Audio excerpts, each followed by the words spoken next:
alaykum aziz yurtdoshlar. Men Samarqand viloyati Urgut tumanidan Abdujabbor Sungular bo'laman. Bu mening qizim 3 yoshda ko'p shamollashish tufayli va kamqonlik bo'yicha revmatizm kasalligi bo'yicha biz Sharipov Isroil Latifovichga kelgandik.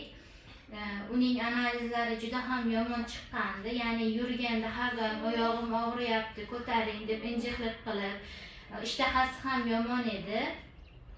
Bu kishiga kelganimizda Yaponiyada ishlab chiqarilgan aktiv koralliy kalsiy mahsulotini bizga tavsiya qildilar va biz bu mahsulotni 3 oy davomida berib bordik.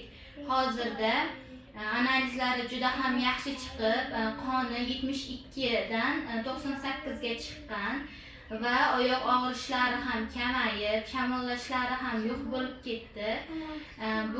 Bu mahsulotni ishlab chiqarganlarga va buni tavsiya qilgan Sharipov Isroil Latifovichga o'z minnatdorchiligimizni bildiramiz.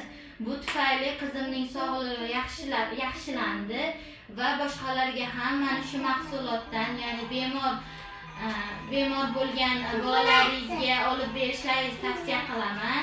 Bu kishiga kattakon rahmat. Salomat bo'ling, rahmat.